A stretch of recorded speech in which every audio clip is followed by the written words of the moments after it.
সূরাটির শুরুতে আল্লাহ প্রত্যেকটি মানুষকে একটি শক্তিশালী প্রশ্ন জিজ্ঞেস করছেন। আল্লাহর বাণী থেকে সর্বোচ্চ উপকার পেতে হলে, বিশেষ করে যখন তিনি উল্লেখ করছেন আল ইনসান, মানুষ, মানবজাতি নিয়ে বৃহত্তর পরিসরে চিন্তা করার পরিবর্তে বিলিয়ন বিলিয়ন মানুষ যে এই দুনিয়ায় বাস করছে, অতীতে যারা গত হয়ে গেছেন তাদের নিয়ে চিন্তা করার পরিবর্তে আমাদের প্রত্যেকের উচিত আমার নিজের সম্পর্কে চিন্তা করা, এমন আয়াত থেকে সর্বোচ্চ উপকার পেতে, যেখানে উল্লেখ করা হয়েছে আল ইনসান। তো এটি খুবই ব্যক্তিগত একটা মেসেজ, প্রত্যেকটি মানুষের চাহিদাকে সামনে রেখে মেসেজটি পাঠানো হয়েছে, বিশেষ করে আমাদের জন্য, কারণ সৌভাগ্যক্রমে আমরা সবাই বিশ্বাসী। তো আয়াতে মানুষ শব্দটি শোনার সাথে সাথে আমার উচিত আমার নিজের সম্পর্কে চিন্তা করা, আর আপনার উচিত আপনার নিজের সম্পর্কে চিন্তা করা। হাল আতা আলাল ইনসানি হাইনুম মিনাদ দাহরি লাম ইয়াকুন শাইআম মাযকুরা। মানুষের উপর কি এমন একটা সময় অতিবাহিত হয়নি, সময়ের সীমাহীন সমুদ্র থেকে, আদ-দাহর, সময়ের সীমাহীন সমুদ্র থেকে এমন একটা ছোট্ট সময় কি অতিবাহিত হয়নি, যখন মানুষ এমন কিছু ছিল না যা নিয়ে কথা বলার মতো অবস্থা ছিল না, যার কথা উল্লেখ করার যোগ্য ছিল না, এবং এই অর্থটাও সে স্মরণযোগ্য কোনো বস্তু ছিল না। আল্লাহ আপনাকে আমাকে খুবই সহজ একটা প্রশ্ন করেছেন, এমন একটা সময় কি অতিবাহিত হয়নি যখন কেউ তোমার কথা মনে করতো না? এমন একটা সময় কি ছিল না যখন কেউ তোমার ব্যাপারে কিছু বলতো না? যদিও তোমার অস্তিত্ব ছিল, কিন্তু মানুষ তোমাকে নিয়ে কথা বলতে লজ্জা পেত, তোমার ব্যাপারে কথা বলতে তাদের অস্বস্তি লাগত।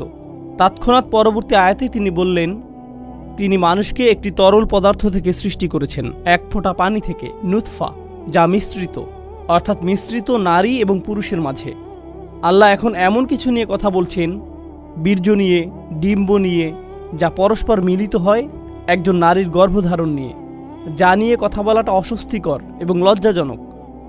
তাই এটা এমন কিছু নয় যা নিয়ে আপনি হামেশাই কথা বলেন, এমন কিছু নয় যা নিয়ে নিঃসংকোচে কথা বলেন। আগের আয়াতে আল্লাহ ইতিমধ্যে বলেছেন, তোমার অবস্থা একসময় এমন ছিল যা উল্লেখ করার যোগ্য ছিল না, যা স্মরণযোগ্য ছিল না। এই আয়াতে কয়েক স্তরের অর্থ রয়েছে। আমি কয়েকটি স্তর আমার জন্য এবং আপনাদের সবার জন্য খোলাসা করে তুলে ধরতে চাই। মহাবিশ্ব, বস্তুগত বিশ্বকে আমরা যেভাবে জানি, পদার্থবিজ্ঞানীরা আমাদেরকে বলছেন এটি 13.9 বিলিয়ন বছর যাবৎ বর্তমান আছে, আর এই গ্রহটি সম্ভবত 4 বা 5 বিলিয়ন বছর যাবৎ টিকে আছে, অর্থাৎ এই গ্রহের গঠনকাল। এই সমস্ত সময়ের সীমাহীন সমুদ্রগুলোতে আমাকে নিয়ে কোনো কথা হতো না, কোথাও আমার কোনো উল্লেখ ছিল না, আমার অস্তিত্ব ছিল না।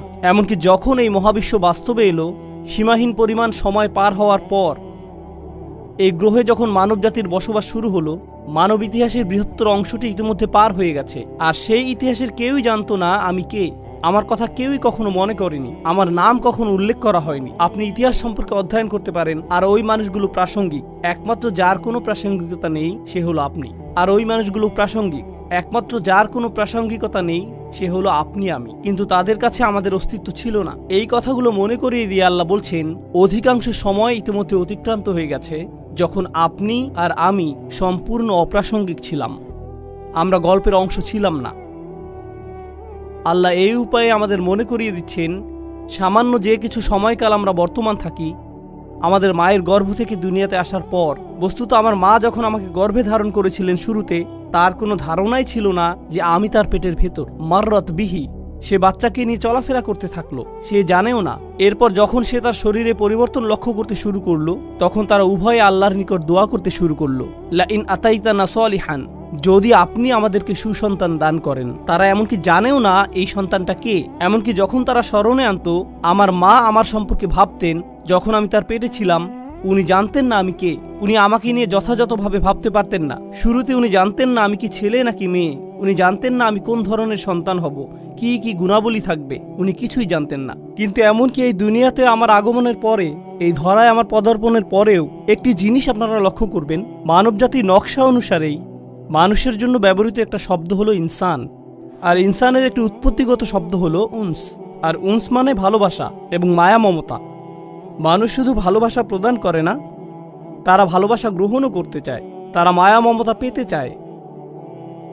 সেজন্য বাচ্চাকাল থেকেই, যে মুহূর্ত থেকে সে নিজের সম্পর্কে কিছুটা সচেতন হতে শুরু করে, মা যদি বাচ্চার দিকে না তাকায়, আম্মু আম্মু আম্মু আম্মু, আপনাদের যাদের ছোট বাচ্চা আছে ব্যাপারটা জানেন ইতিমধ্যে, বাচ্চাদের মনোযোগ প্রয়োজন, তারা সর্বদা এর খোঁজ করে। এরপর আরেকটু বড় হয়ে উঠলে তারা কিছু একটা এঁকে আপনাকে দেখাতে চায়, কারণ তারা আপনার মনোযোগ চায়, তারা স্বীকৃতি চায়। দেখো আমি কি জামা পরেছি, দেখো আমি কি এঁকেছি, দেখো আমি কি করতে পারি। বাচ্চাটা এখনো লাফ দিতে পারে না, উপরের দিকে একটুখানি লাফ দিয়ে বলে আমাকে দেখো, দেখেছো, আবার দেখো, কারণ তার নিজের জন্য ওই মনোযোগটুকু দরকার। সে মাজকুর হতে চায়। সূরা ইনসানের প্রথম আয়াতে উল্লেখিত শেষ শব্দটি মাজকুর। মাজকুর মানে যার কথা উল্লেখ করা হয়, যার নাম স্মরণে আনা হয়। এটি মানব প্রকৃতির ভেতরে স্থাপন করে দেয়া হয়েছে। আর এভাবে বড় হতে থাকেন। কিশোর বয়সে পৌঁছলে আপনি সুন্দর সুন্দর জামা কাপড় পরতে চান, আকাঙ্ক্ষা করেন নিজেকে যেন সুন্দর দেখায়, কারণ আপনি সবার নজরে পড়তে চান, দৃষ্টিতে পড়তে চান, এবং মাজকুরও, নিজের উল্লেখও চান। আশা করেন মানুষ যেন আপনাকে নিয়ে কথা বলে। আরও বড় হতে থাকলে, এখন আপনি বিশ্ববিদ্যালয়ে পড়েন, আমি জানি এখানে সমাবর্তন হতে যাচ্ছে, গ্র্যাজুয়েট হওয়া অনেক বড় একটা ব্যাপার। কি হয় যখন ছাত্ররা তাদের সার্টিফিকেট পায়? অনেকে ইনস্টাগ্রামে এবং ফেসবুকে তাদের সার্টিফিকেটের ছবি আপলোড করবে। আপনি ছাড়া কেউ যারা কোনো পরোয়া করে না, কিন্তু আপনার ভেতরে আছে মাজকুর হওয়ার আকাঙ্ক্ষা। মানুষ যেন আপনার নাম উল্লেখ করে এমন একটা চাহিদা। মাশাআল্লাহ, অভিনন্দন, কংগ্রাচুলেশনস। আমাদের জীবনটাই কেটে যায় স্বীকৃতি খুঁজতে খুঁজতে। এমনকি মানুষ যখন বিয়ে করে, স্ত্রী স্বামীর কাছ থেকে স্বীকৃতি পাওয়ার আশায় থাকে, আবার স্বামীও স্ত্রীর কাছে স্বীকৃতি পাওয়ার আশায় থাকে। আমরা আমাদের পিতামাতাকেও সন্তুষ্ট করতে চাই। যখন গ্র্যাজুয়েট হন, সবাই আপনাকে অভিনন্দন জানাচ্ছে, কিন্তু আপনি আপনার বাবার কাছে মাজকুর হতে চান। বাবা, আমি পাশ করেছি। বাবা, আপনার ছেলে পাশ করে ফেলেছে। বাবা, ছবিগুলো দেখেছেন? বাবার কাছ থেকে এই অভিনন্দনটা আপনি পেতে চান, অথবা আপনার মায়ের কাছ থেকে, কারণ সব সময় এমন বিশেষ কেউ থাকে যার কাছে আমরা স্মরণীয় হয়ে থাকতে চাই। জানেন, এখন বহু স্টাডি থেকে জানা যায় মানুষ এখন অনেক বেশি নিঃসঙ্গ এবং একাকিত্ব ফিল করে ইতিহাসের অন্য যে কোনো সময়ের তুলনায়। ব্যাপারটা কৌতূহল জাগ্রত করে। একবার আমি একটা ইসলামিক স্কুলে গিয়েছিলাম, অন্য একটা মুসলিম দেশে। আমি একদল বালক বালিকার উদ্দেশ্যে বক্তব্য দিয়েছিলাম। এক পাশে ছিল প্রায় 300 থেকে 400 বালক এবং অন্য পাশেও ছিল প্রায় 300 থেকে 400 বালিকা 13-14 বছর বয়সের। আমি একটা বক্তব্য দিয়েছিলাম, প্রিন্সিপাল এবং অন্যান্য শিক্ষকরাও সবাই সেখানে উপস্থিত ছিল। তো তারা একটি প্রশ্নোত্তর সেশনের আয়োজন করেছিল। 800 ছাত্রছাত্রী রুমের ভেতর, কেউ কোনো প্রশ্ন জিজ্ঞেস করলো না। আমি তখন বললাম, তারা প্রশ্ন জিজ্ঞেস করছে না কারণ পুলিশ তাদের দিকে তাকিয়ে আছে, শিক্ষকেরা সেখানে, প্রিন্সিপাল সেখানে, ক্যামেরাম্যান সেখানে, তারা লজ্জা পেতে চায় না। তাই আমি কি করব? আমি সমাবেশের ভেতরে চলে যাব এবং এই বাচ্চাগুলোর সাথে কথা বলবো। কোনো ক্যামেরা থাকবে না, মাইক্রোফোন থাকবে না। আমি ভেতরে গেলাম ছাত্রীদের সেকশনে, শুধু ছাত্রীগুলোর সাথে কথা বলেছিলাম 2 ঘন্টা যাবত। তাদের প্রশ্নের যেন আর শেষ নেই। অন্য পাশে ছেলেদের সেকশনে আরও 2 ঘন্টা, তাদেরও প্রশ্নের কোনো শেষ নেই। আর সবচেয়ে কমন প্রশ্নটি ছিল, সব সময় একাকিত্ব ফিল করলে কি করব? যদি নিজের সরব উপস্থিতি না থাকে তখন কি করব? যদি কেউ আমাকে না দেখে? মানুষের এমন গভীর এক আকাঙ্ক্ষা আছে মাজকুর হওয়ার, যে এক টিনেজার অন্যান্য বন্ধুদের অনলাইনে দেখে, তখন ভাবে আমার তো একটা অ্যাকাউন্ট নেই, আমার তো এত এত ফলোয়ার নেই, মানুষ তো আমাকে দেখছে না, আমি তো মাজকুর নই, আমার আরেকটা ছবি তোলা উচিত, না ফিল্টার পরিবর্তন করি, না অন্য কিছু করা দরকার, ব্যাকগ্রাউন্ড পরিবর্তন করলে ভালো হবে, লাইটটা আর একটু ভালো হতে পারতো। এরপর পোস্ট করে, কেউ একজন হার্ট ইমোজি দিল, কেউ একজন লাইক দিবে, আমি মাজকুর। যাক, আমার এখন উপস্থিতি আছে। আর যদি পোস্ট না করেন, যদি এক টুকটা পিজার ছবি পোস্ট না করেন, কোথায় দাঁড়িয়ে আছেন সেই ছবি, কোথায় দাঁড়িয়ে আছেন সেই ছবি, কোন পার্কে আছেন, আবু জেহেলের কোন উইজডম বা কোনো কিছু একটা, যদি এটা পোস্ট না করেন, তখন হঠাৎ মনে হয় আমি যে জীবিত আছি এটাও তো কেউ জানে না। তখন হয়ে পড়েন গায়রে মাজকুর, অনুল্লেখযোগ্য। যতকাল যাবৎ মহাবিশ্বের অস্তিত্ব আছে তার অধিকাংশ সময় জুড়ে এবং যতকাল যাবৎ মানুষের অস্তিত্ব আছে আপনি ছিলেন গায়রে মাজকুর। আর এমন একটি সময় দ্রুতই ঘনিয়ে আসছে যখন আপনি আর আমি কবরে শায়িত হব, আর কিছু মানুষ আমাদের কথা মনে রাখবে এবং তারা আমাদের জন্য কাঁদবে। এরপর সময়ের পরিক্রমায় আমরা আবার গায়রে মাজকুর হয়ে যাব। আমরা বিখ্যাত মানুষদের কথা মনে রাখি, আমরা ইসলামের ইতিহাসের বিখ্যাত আলেমদের কথা স্মরণ করি। আমরা স্মরণ করি যেমন ইমাম শাফিঈর কথা রাহিমাহুল্লাহ বা ইমাম আবু হানিফার কথা রাহিমাহুল্লাহ, কিন্তু তাদের তো বড় পরিবার ছিল, কেউ তো তাদের পরিবারের কথা স্মরণে আনে না। তাদের অনেকেই আমাদের নিকট এখন অদৃশ্য। আমরা শাসকদের কথা মনে করি না, সেই সময়ের সম্পদশালীদের কথাও আমরা মনে করি না, আমরা ভালো চেহারার মানুষদের কথাও স্মরণে আনি না, আমরা জনপ্রিয়দের কথাও স্মরণে আনি না। বিখ্যাত মানুষদের কথা অথবা তাদের কর্মের কথা আমরা স্মরণে আনি না। তারা বিস্মরণের অতল গহ্বরে তলিয়ে গেছে, তারা আবার অপ্রাসঙ্গিক হয়ে পড়েছে। আর আল্লাহ আমাকে আপনাকে শিক্ষা দিচ্ছেন, তোমরা এই জিনিসের পেছনে ছুটে চলছো প্রাসঙ্গিক হতে, স্মরণযোগ্য হতে, আলোচিত হতে, ফলোয়ারদের সাথে যুক্ত হতে। এই জিনিসটাই ছিল তোমার সবচেয়ে কামনীয়, কিন্তু তোমাকে তো মূলত গায়রে মাজকুর হিসাবে সৃষ্টি করা হয়েছে। খুব শীঘ্রই তুমি আবারও গায়রে মাজকুর হয়ে পড়বে। তারা পুনরায় অপ্রাসঙ্গিক অবস্থায় প্রত্যাবর্তন করবে। চিত্রটা খুবই নিরাশাজনক। কেউ আমার কথা মনে করবে না, কেউ আমাকে জানবে না। প্রসঙ্গত এমনকি যেসব মানুষরা আল্লাহকে বিশ্বাস করে না তারাও স্মরণীয় হয়ে থাকার চাহিদা অনুভব করে। তাই দেখবেন বিলিয়ন বিলিয়ন ডলারের মালিকেরা যারা কোনো কিছুতে বিশ্বাস করে না, তারা কোনো ধর্মে বিশ্বাস করে না, আর তারা মৃত্যুর সময় খুবই বৃদ্ধ, মৃত্যুর সময় তারা নিজেদের সম্পদ কোনো হাসপাতালে দান করে যায় বা কোনো দাতব্য সংস্থায় দান করে দেয়, কিন্তু সাথে একটা শর্ত আরোপ করে, বিল্ডিংয়ের গায়ে যেন আমার নাম লেখা থাকে, বা আমার একটা মূর্তি তৈরি করবে আর বিল্ডিংয়ের প্রবেশপথে ওটা রেখে দিবে। কারণ যদিও আমার অস্তিত্ব না থাকে, আমার স্মৃতি যেন বেঁচে থাকে। আমাকে তবু মাজকুর হতে হবে যদিও আমার অস্তিত্ব না থাকে। এটি এমন কিছু যা তাদের হৃদয়ের গহীনে স্থাপন করে দেয়া হয়েছে। কিন্তু এই যে আকাঙ্ক্ষা, আল্লাহ একটি বাচ্চার ভেতরে এটি রেখেছেন, শিশুটির মনোযোগ পাওয়ার আকাঙ্ক্ষা, বা যে আকাঙ্ক্ষাটা আল্লাহ মানুষের ভেতরে রেখে দিয়েছেন, যা মাল্টি বিলিয়নিয়ার ডলারের সোশ্যাল মিডিয়া ইন্ডাস্ট্রির মূল চালিকা শক্তি। মানুষ যদি অন্যের মনোযোগ না চাইতো, সোশ্যাল মিডিয়ার জন্ম হতো না, এর অস্তিত্ব থাকতো না। এগুলো শয়তানি কোনো মেশিন না, এগুলো শুধু আমাদের আকাঙ্ক্ষাগুলো খেয়েই বেঁচে আছে। আমাদের এই আকাঙ্ক্ষাগুলো থাকার কারণেই এগুলো এদের মতো করে কাজ করতে পারছে। এগুলো আমাদের কার্যকলাপ খেয়েই টিকে আছে। ব্যাপারটা হলো, আল্লাহ কেন এই চাহিদাটা আমাদের ভেতরে রেখেছেন? এর উদ্দেশ্যটা কি? আমি কেন সর্বদা স্বীকৃতির অন্বেষণে থাকি? কেন এমন মনে হয়? কেন আমার ভিতরটা শূন্য মনে হয় যদি স্বীকৃতি না পাই? জানেন, আমি কিছু একটা ফিল করি। যদি মনে হয় আমার কোনো উল্লেখ নেই, কেমন যেন ফাঁকা ফাঁকা অনুভূত হয়। আর আল্লাহ নিজেই এই ব্যাপারটা বর্ণনা করেছেন পরের আয়াতগুলোতে। তিনি বলেন, ইন্না হাদাইনাহু সাবিলা ইম্মা শাকিরান ওয়া ইম্মা কাফুরা। আমি তাকে পথ দেখিয়েছি, একটা পথ। আল্লাহ প্রতিটি মানুষের ভেতরে প্রোগ্রাম করে দিয়েছেন যে তারা এই জীবনে একটি সফরে আছে। এখন এই সফরের একটি অংশ হলো, উপলব্ধি করেন বা না করেন, আপনি সেই সফরে এমনিতে আছেন। ইন্নাকা কাদিহুন ইলা রব্বিকা কাদহান ফামুলাকিহ। প্রতিটি দিন অতিক্রান্ত হয়ে যাচ্ছে। জীবন একটি সফর। প্রতিটি মানুষ মৃত্যুর দিকে এক পা দু পা করে এগিয়ে যাচ্ছে। আমাদের প্রত্যেক দিন আগের দিনের চেয়ে মৃত্যুর আরেকটিও নিকটে। সেই ভ্রমণ স্বয়ংক্রিয়ভাবে এগিয়ে চলছে। এখানে আমার আপনার কোনো নিয়ন্ত্রণ নেই। আল্লাহ ইতোমধ্যে এটা ঠিক করে দিয়েছেন। কিন্তু এছাড়াও রয়েছে আরেকটি সফর, আমার জীবনের সফর নয়, বরং আমার হৃদয়ের ভেতরের এবং আমার মস্তিষ্কের ভেতরের সফর। আল্লাহ চান আমরা যেন আল্লাহর দিকে প্রত্যাবর্তন করার একটা সফর করি। আমরা আল্লাহর কাছ থেকে এসেছি, আমরা আল্লাহর জন্য। আর আল্লাহ চান আমরা যেন ইচ্ছে করেই আল্লাহর পথের দিকে ফেরার একটা সংকল্প করি, আমাদের মাথায়, আমাদের অন্তরে। কিন্তু আমাদের মন অন্য কারো কাছ থেকে স্বীকৃতি পাওয়ার নেশায় বুঁদ হয়ে আছে। এটা অন্য মানুষদের কাছে গ্রহণযোগ্যতা পেতে চায়।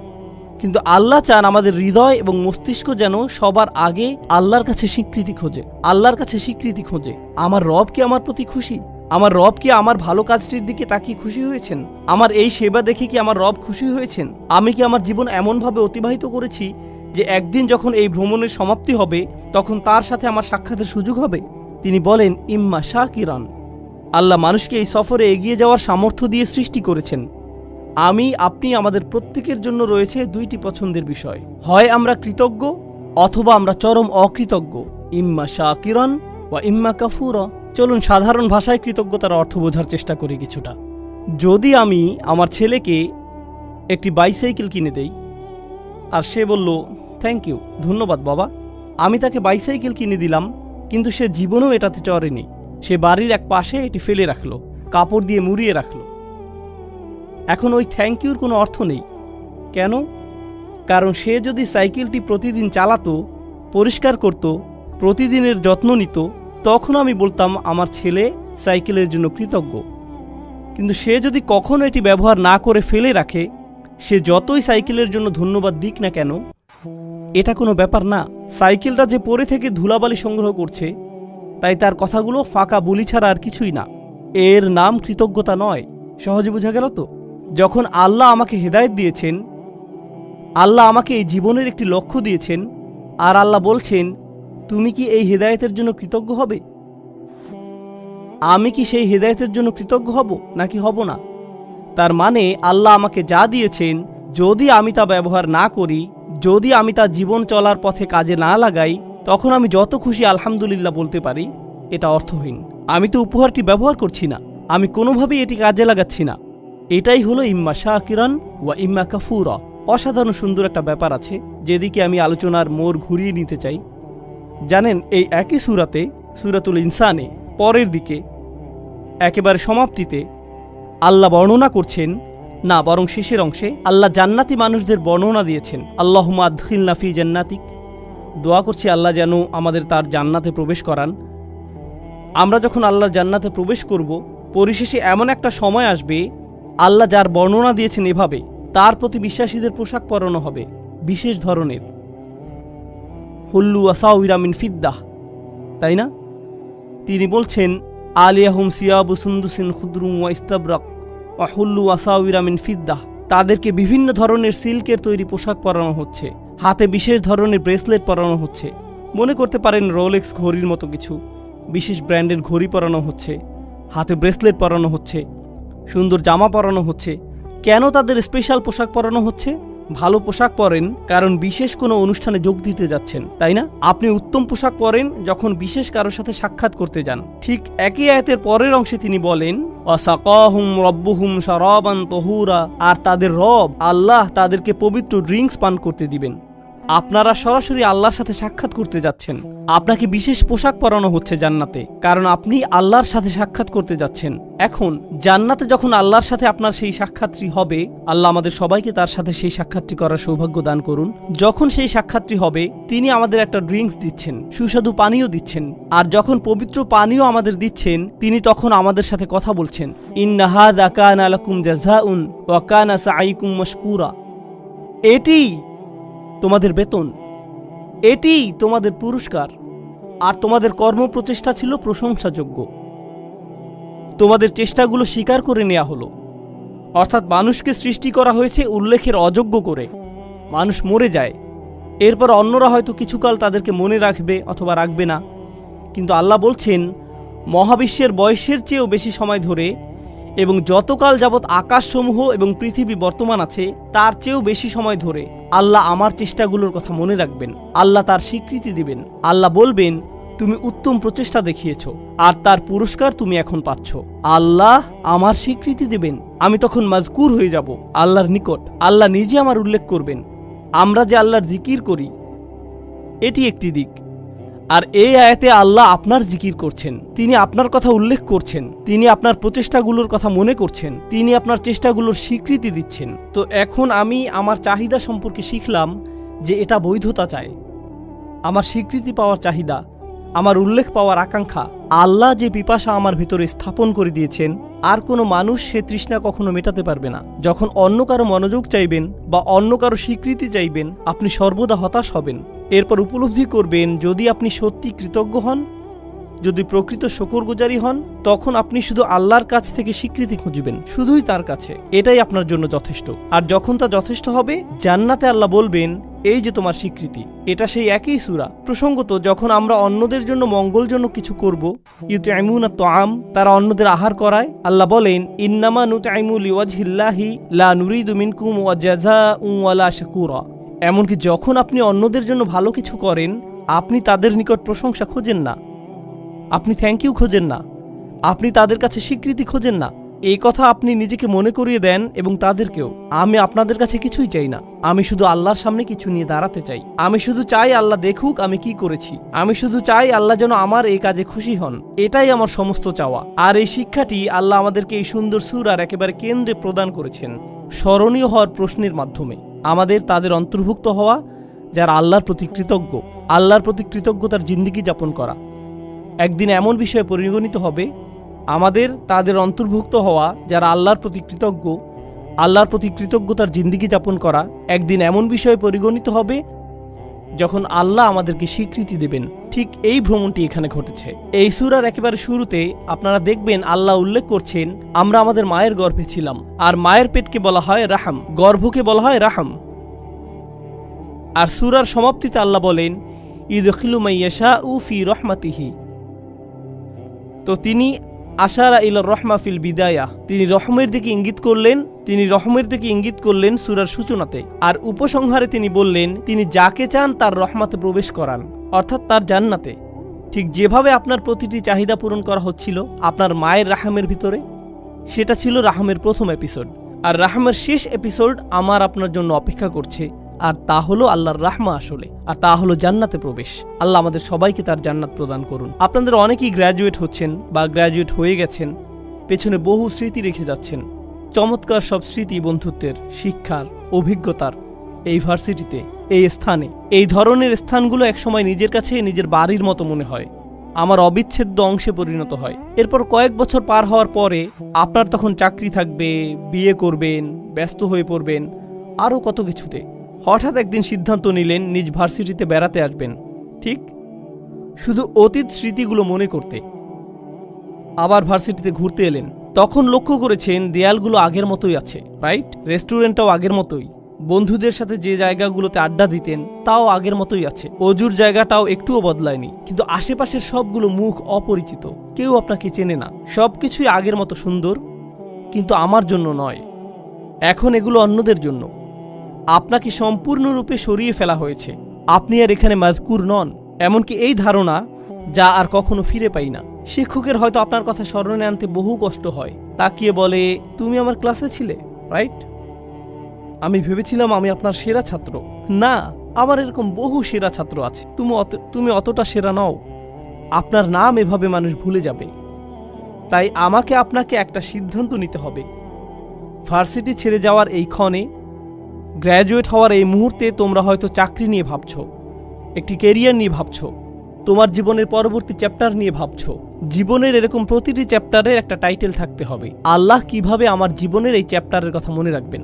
তিনি কিভাবে মনে রাখবেন? আমি জানি যখন একটা চাকরি পেতে যাচ্ছেন তখন আমার মা কি বলবে, আমার বাবা কি বলবে, মানুষ কি বলবে, কত টাকা বেতন পাবো, অ্যাপার্টমেন্ট কোথায় পাবো, আমি কি অমুক জিনিসটি পাচ্ছি, তো অমুক জিনিসটি পাচ্ছি। আপনার মাথায় সমস্ত প্রশ্ন এসে জড়ো হয়, প্রেস্টিজ নিয়ে, স্বীকৃতি নিয়ে এবং সমাজে মাযকুর হওয়া নিয়ে। প্রথমে সবকিছুর উপর যদি এই প্রশ্নটি রাখতে পারেন, আল্লাহ কিভাবে এর কথা মনে রাখবেন? আমি কোন ধরনের প্রভাব পেছনে রেখে যাচ্ছি? আমি কি এমন কিছু রেখে যাচ্ছি যার কারণে আল্লাহ আমার কথা মনে রাখবেন? যদি এমন কিছু করেছি তাহলে আমি সফল হয়েছি। আমি শেষ এই বিষয়টা চিন্তা করার জন্য রেখে যাচ্ছি। আমরা এখন এই ধারণায় এতটাই আচ্ছন্ন যে মানুষ যদি আপনার সফলতা না দেখে তাহলে আপনি সফল নন। মানুষের চোখে আপনার সফলতা দৃশ্যমান না হলে আপনি সফল নন, তাই তো? এখন কেউ একজন এসে আমাকে বলতে পারে, এই ভাই আপনি তো দারুণ সফল, কিভাবে এত সফল হলেন? তখন আমি জিজ্ঞেস করলাম, আচ্ছা কিভাবে বুঝলেন আমি সফল? আমার সফলতাটা কি? ও, আপনার যে বিশাল সংখ্যক ফলোয়ার আছে, লক্ষ লক্ষ মানুষ আপনার ভিডিও দেখে, এই জন্য আপনি সফল। তখন আমি বলি, সুবহানাল্লাহ, আমরা কোরআন থেকে কত দূরে সরে এসেছি, আমাদের চিন্তা ভাবনা কোরআন থেকে কত দূরে। জানেন তো, নূহ আলাইহিস সালামের প্রায় কোনো ফলোয়ারই ছিল না, তার অত অনুসারী ছিল না, আর বিশাল এক সময় ধরে তার কোনো অনুসারীই ছিল না। বস্তুত আপনি যদি নূহ আলাইহিস সালাম সম্পর্কে জিজ্ঞেস করেন, তার নিজের অঞ্চলে মানুষ তাকে নিয়ে উপহাস করত, ওহ ওই বৃদ্ধ মানুষটা, সে তো একটা পাগল। এই ধরনের কটু কথা তিনি শত শত বছর ধরে শুনে আসছিলেন। আর একমাত্র যিনি তার সেই যন্ত্রণাগুলোর কথা মনে রেখেছেন, কোনো ঐতিহাসিক সেই সংগ্রামের কথা লিখে রাখেননি, যার কোনো নথিপত্র বর্তমান নেই। ভাবছেন কিছু মানুষ নূহ আলাইহিস সালামের জীবনী লিখে রেখেছিল যেন মানুষ তার কথা মনে রাখতে পারে? না না না, আল্লাহ এটা রেকর্ড রেখেছেন, আর আল্লাহ তাকে মাযকুর বানিয়েছেন।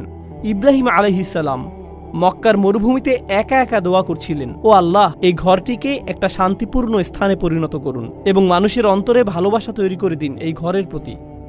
ফাজআল আফইদাতাম মিনান নাসি তাহওয়ি ইলাইহিম। তখন কোনো ভিডিও ক্যামেরা ছিল না, কোনো লাইভ স্ট্রিমিং ছিল না, এরকম কিছু ঘটেনি, কেউ সেখানে ছিল না, শুধু একজন মানুষ মরুভূমিতে, শুধু তিনি আর তার রব কথা বলছিলেন। তিনি কোনো রাজা ছিলেন না, তিনি সম্পদশালী কোনো ব্যক্তি ছিলেন না, তার কোনো লিপিকার ছিল না যে আগামী দিনের জন্য এই ইতিহাসগুলো লিখে রাখবে। জানেন, মিশরীয় প্রাচীন প্রাসাদগুলোতে রাজাদের ঐতিহাসিক চিত্র, তাদের ফরমানসমূহ এবং দেয়ালগুলোতে প্রচুর লিখনি পাওয়া গিয়েছে। আমরা কিন্তু ওই লেখকদের নামও জানি না, আমরা শুধু জানি তারা কিছু মানুষকে অর্থ করে দিয়েছিল ওই দেয়াল লিখনের জন্য। কেউ তো ইব্রাহিম আলাইহিস সালামের জন্য কিছু লিখে রাখেনি, তবুও আজকের দিনেও আমরা ইব্রাহিম আলাইহিসসালামের জিকির করছি। প্রতি বছর হজের সময় আমরা তার কর্মবহুল ও বর্ণাঢ্য জীবনের কথা স্মরণ করছি। আর আমরা আমাদের সমগ্র দিনকে বলি মিল্লাতা আবিকুম ইব্রাহিম। আমি কি বোঝাতে চাচ্ছি? মানুষকে গায়রে মাজকুর হিসাবে সৃষ্টি করা হয়েছে। ইতিহাসের অধিকাংশ সময় জুড়ে আমাদেরকে অস্মরণীয় করে রাখা হয়েছে। হ্যাঁ, আমরা অতিশয় সামান্য কিছু সময় এই দুনিয়াতে বেঁচে থাকি। সেই সময়ের পরে আমরা গায়রে মাজকুর হয়ে পড়তে পারি। আপনি হয়তো এই বিশ্ববিদ্যালয়ে গায়রে মাজকুর হয়ে পড়তে পারেন পরের বছরই। তো এটাই আমার আপনার জীবনের বাস্তবতা। আপনি যদিও কারো প্রচুর উপকার করেন, বছরখানেক পরেই সে ভুলে যেতে পারে তুমি আমার জন্য কি করেছো। শুধুমাত্র একজনের কাছে আপনি চিরকালের জন্য মাজকুর থাকবেন, আর তিনি হলেন আল্লাহ আজ্জা ওয়া জাল্লা। তাই আল্লাহ তাআলা বলছেন, আল ইয়াওমা নানসাকুম কামা নাসিতুম লিকা ইয়াউমিকুম হাদা। কিছু মানুষকে সেদিন তিনি বলবেন, আজ আমি তোমাদেরকে ভুলে যাব, আজ আমি তোমাদেরকে ভুলে যাব, যেমন করে তোমরা এই দিনের সাক্ষাৎকে ভুলে গিয়েছিলে। এখন পছন্দ আমাদের, আমরা কি তাদের অন্তর্ভুক্ত হতে চাই আল্লাহ যাদেরকে ভুলে যাবেন কিন্তু মানুষ মনে রাখবে, নাকি আমরা তাদের অন্তর্ভুক্ত হতে চাই আল্লাহ যাদের কথা মনে রাখবেন আর মানুষ তাদের মনে রাখুক বা না রাখুক তাতে কিছু যায় আসে না।